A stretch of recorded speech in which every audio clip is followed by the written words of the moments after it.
Peppa Pig is one of the most watched animated shows in history. Despite that, there are tons of unanswered questions about the show that no one has ever noticed. Like almost all characters in Peppa Pig are seen sideways, regardless of whether they are animals or humans. We only see their side profile. We always see their two eyes, which raises the suspicion that if we were to look at the characters from the front, would they have 4 eyes?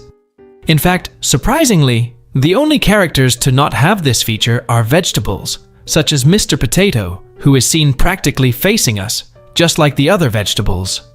But seeing talking vegetables is even stranger than seeing animals, so if they had 4 eyes, it would certainly be even scarier. In our previous video, we talked about how almost everyone in Peppa's city lives on top of the hills. And in the episode Flood, we find out why.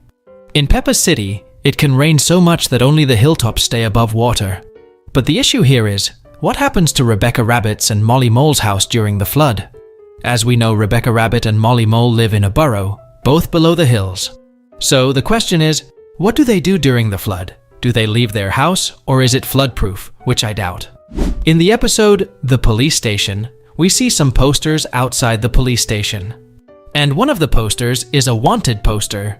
In that poster, we see a fox symbol. By looking at that symbol, the first thing that comes to mind is Mr. Fox. Now, you may not have noticed, but Mr. Fox has the same fox symbol on his van and on various items inside his shop. So, does that mean Mr. Fox is wanted by the police? In our previous video, we talked about a talking potato named Mr. Potato. Well, it turns out there's not just one talking potato, but 2. And one of them, Super Potato, even has superpowers.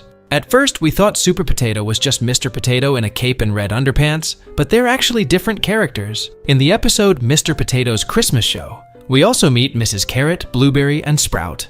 They're all fruits and veggies with arms, legs, and voices of their own, but they're definitely not meant to be eaten.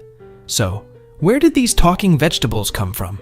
Some viewers think they were created in a lab, where regular vegetables were given life. Super Potato even got superpowers, like flying. Who's behind these mysterious experiments? There have already been more than 300 episodes released of Peppa Pig, but still we haven't seen one individual, and that is Susie Sheep's dad. Who is Susie's dad? As we know, Susie Sheep has been Peppa's best friend since the early days, and she's also one of the most frequently appearing characters in the show. But still, not once throughout all these years of Peppa Pig have we seen her dad, or even any reference of him. Why have we never heard anything about this character, who should be quite important to the series? This becomes even more intriguing considering that the two have known each other since they were little babies, and it's kind of a family tradition since even the girls' mothers are also best friends, which makes it all even stranger. So, who is Susie's dad still remain an unanswered question to this day. What do animals like Dr. Bear, the wolves, lions, and crocodiles eat in Peppa Pig's world? This is a big mystery. Normally, these animals are carnivores, which means they eat other animals. For example, Dr. Bear is a bear, and bears usually eat meat. But in Peppa's world, these animals don't hunt or eat other characters like Peppa and her family. Instead, they live peacefully together. In one of the episodes, Daddy Pig even builds a house for a family of wolves, which is like the story of the 3 little pigs. In that story, the wolf wants to eat the pigs, but here they all get along. The zoo in Peppa City also has a lion and a crocodile, who are usually predators in the wild. So, what do they eat? We don't see them hunting or eating meat, so maybe they eat vegetables and fruits like everyone else in Peppa's world? But if they eat characters like Mr. Potato or Blueberry, who are also alive and talk, would that make them carnivores again? It's a puzzling question, because even though they act civilized, they still have wild instincts inside them. It's quite a mystery to think about. Why are Peppa and George in the same class? As we know, Peppa is around 4 years old, and George is about 2. George is clearly a lot younger than Peppa, but they're in the same class at school. That's a bit odd, isn't it? So far, we haven't got any explanation from the show's creators about this, but maybe George is exceptionally gifted and way ahead of the rest of his grade at school. He seems to be able to do all the things Peppa can do in class, so it's possible that he's a little piggy genius.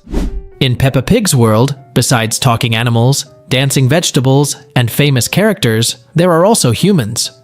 We can see them sometimes, like when someone plays Santa Claus in Mr. Potato's play. Another time, a pirate walks past the police station, and the policeman wonders why pirates never come to them. This shows us that there are three groups of beings in Peppa's world: talking animals, talking vegetables, and humans, though we don't see humans very often. So, where do they live?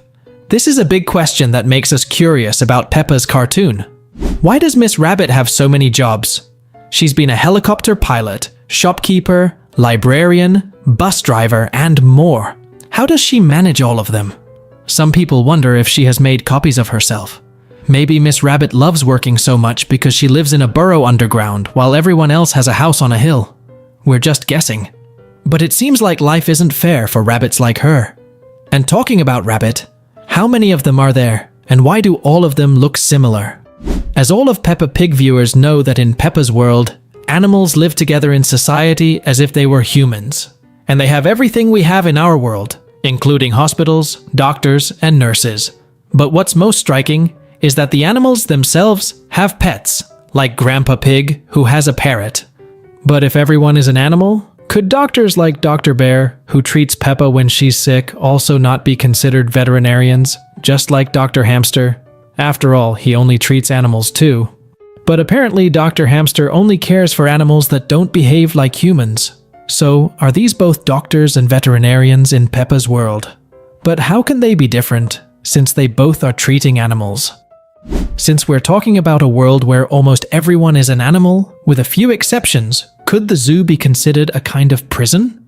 In the zoo episode, we see that there are animals like turtles and penguins inside, which implies that only animals that don't have developed intellect and don't act like humans can be in the zoo, just like the animals we mentioned that are the characters' pets. As we know, some animals are carnivores in Peppa Pig's world. One of them is Mr. Lion, who works in a zoo. When the children's teacher comments that not all animals eat vegetables, Mr. Lion smiles and calls Madame Gazelle Madame Mule. This is a reference to one of the animals that lions hunt and devour the most in Africa, indicating that at that moment, Mr. Lion's instincts were making him feel like doing the same thing to Madame Gazelle. Another unanswered question in Peppa Pig's cartoon that surely intrigues a lot is, how do the animals that would be predators feed in the world of Peppa Pig? For example, in the episode where George gets sick and the family calls Dr. Bear, and as we all know, bears are one of nature's biggest carnivores. In this case, a house full of cute and succulent little pigs would be quite an opportunity for him. But of course he is just a doctor and went to the pig family's house just to say what everyone already knew, that George was cold. We noticed that among all, the only character who was frightened by these ferocious animals was Madame Gazelle. So the question is, what do they eat on a daily basis? So these were some of the unanswered questions in Peppa Pig, and as always, we'll see you all in the next video.